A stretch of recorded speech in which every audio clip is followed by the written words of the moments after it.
Lost a tough one on Saturday, and the thing we can't do is it's time to move on. Had a chance to watch the tape yesterday, made a lot of mistakes, and there are mistakes that can be corrected. But now we have another conference opponent coming here this Saturday, and the thing we have to do is just be better prepared and be a focused football team, and don't let one game beat us twice. It's always good when you can take the team and show them the tape, and then they can just learn from it, and they understand that anytime you each and every week, it doesn't matter who the opponent is that you have to be ready to play. And I probably take more of the blame than anyone because I was just saying the whole week, hey, how big this game is. We have a chance to go into an unbelievable situation there against Houston, and we had to play very well, and I probably talked it up too much. When you have a young team, it's just better probably just let them just keep playing and play the way they've been playing. But, really excited about getting back out on the field on tomorrow and going back to work and just getting back on track. Charlie, do you ever think there could be a mindset of with a young team, maybe a loss makes them kind of refocus, maybe kind of say, okay, coach has been harping on these things, now it's time to really pay attention? Do you think that's possible? Well, I told our staff in the staff meeting, I said a lot of times when you get into games and players don't play well, we have to take accountability for it also. And I said each and every week, if you think about it, each game has been close, it's been close, and some of the mistakes have been made, and some of them weren't corrected. So now when you get a really good opponent, then it becomes those mistakes they are shown in front of you, and they're just glorified more, and so now. When you allow that to happen, and which we've been just kind of skating by here the last few weeks, now it really shows.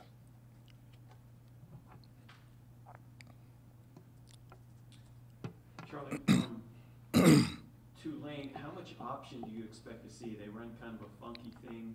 How much option do you expect to see? Well, they changed their quarterback, so they came with a new quarterback, and you look at the one he replaced now, you probably had seen one, you would have probably seen a little more, it's more a run game. But now with they changing quarterbacks, you're going to see more throwing game now. And he's not going to be the runner that we expected to see. So even if they bring the option game, he's more of a thrower, and he will tuck the ball and run it if he has to. But it's more of a throwing game with him. He's a Texas kid. Were you familiar with him? Yeah, he was at our Cedar Hill. So the thing we got a chance to see Justin because we recruited. I think he came out when Lodge came out, the receiver that went to Ole Miss. So we were recruiting Lodge, and he ended up going. The quarterback ended up going to Tulane, and then Lodge ended up going to Ole Miss. You have two really big backs. They're both at least 6 foot tall, and you talk about the challenges they make. Well, they're big backs and they're really physical. They're downhill runners, and don't expect. The thing they do is they're going to try to run you over. So there's no quickness to them at all. Just power backs and run behind their pads. So we're going to have to be able to tackle well, and we got to swarm to the football. We can't expect just him to get in the open field and every time it's just one guy hitting him. We need everybody running to the ball.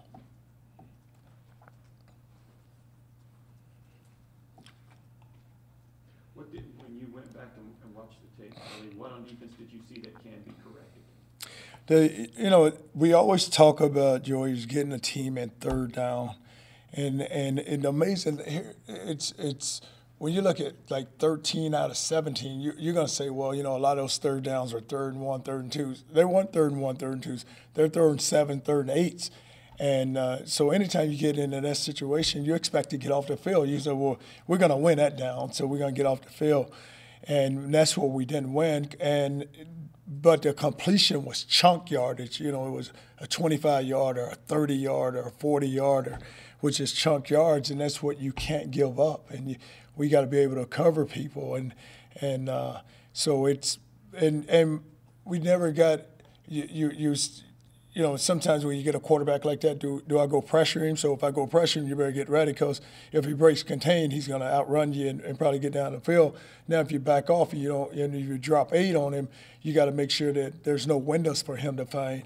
And that's where we didn't do a good job. And that's where we can be better on third down and just getting off the field. Johnny Ford had another big game. How impressed are you with this continuous? It's not just one game; he's stacking up a lot of big games in a row. Well, Johnny's doing an unbelievable job for us, and the thing is each and every game he's growing with the game, and you just watch him from the first game to just this past game against Houston, and he's probably a lot quicker than he is fast, but a lot of times when you see him break, you think but it's just he's fun to watch, and he is developing and just turning into a complete back. You know, the thing he can do, he can catch the ball out of backfield. He's small enough where he can hide behind the big guys, and then when it's time to break it in the open field, he can make people miss. On the touchdown that was called back on the hold, did you see where the hold occurred? No, I want to say they caught it on a Cecil, and I think one of the guys knocked that guy into him, so it looked like he had pulled him down. But the official thought it was a hold. And Johnny, it was an unbelievable run by Johnny, and that, if we don't get that one called back, we're still, you're still battling from one score behind, and then we had to settle for a field goal.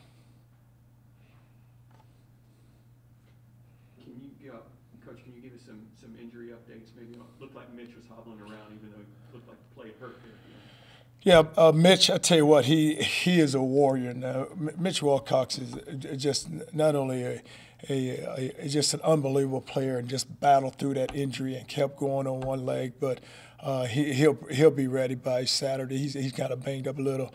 McCants is banged up a little, but he should be back.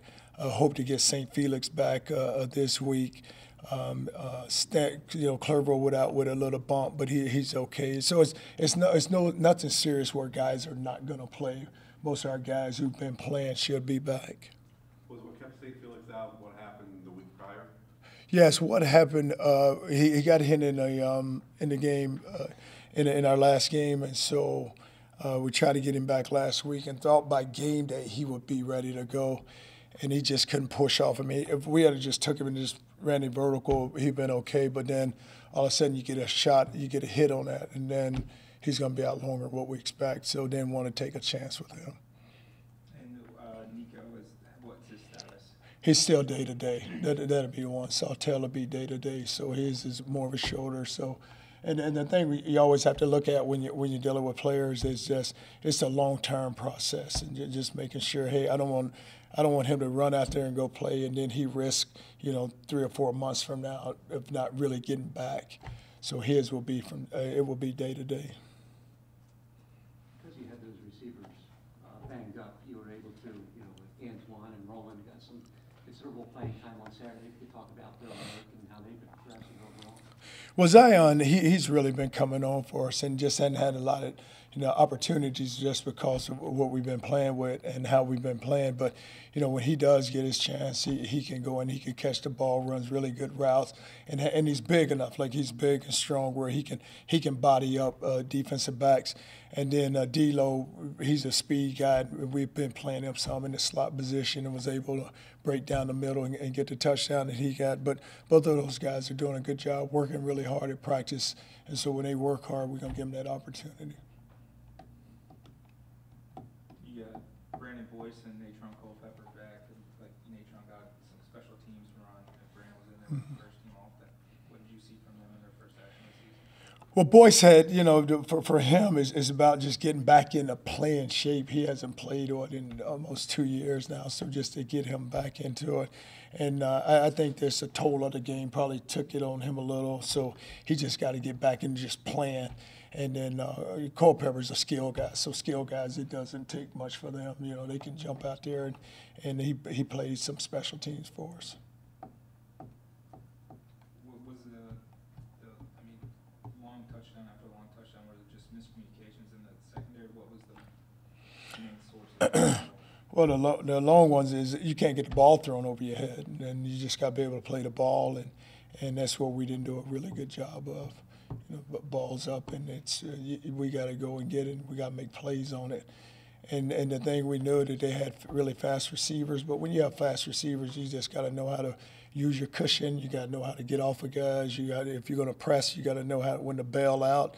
And because if you watch his throws, it was just the ball was just thrown up, and so it's a 50-50 ball. So anytime it goes 50-50, either probably the chances are better for the offense and deep, especially when your back is to it.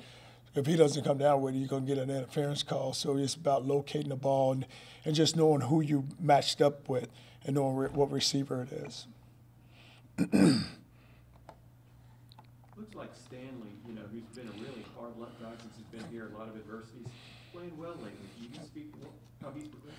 Stanley he's kind of the old man of that group, and you watch him, and it's not. You look at him, it's like nothing. Like you say, like who's that guy out there?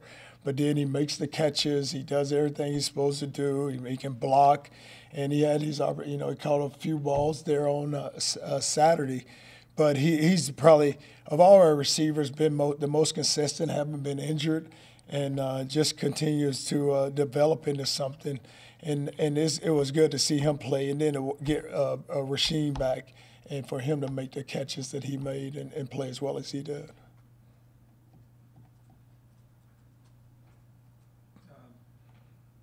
Did you speak to Khalid after, when you talked to him, what went on there with coach? No, I met with Khalid, and I just told him there's no reason for that to ever happen, and that's not going to happen in our program, and so it will be handled. But Khalid is, the thing about it, once he calmed down, and he's an unbelievable young man, but he understands what he did. He knows who was at fault.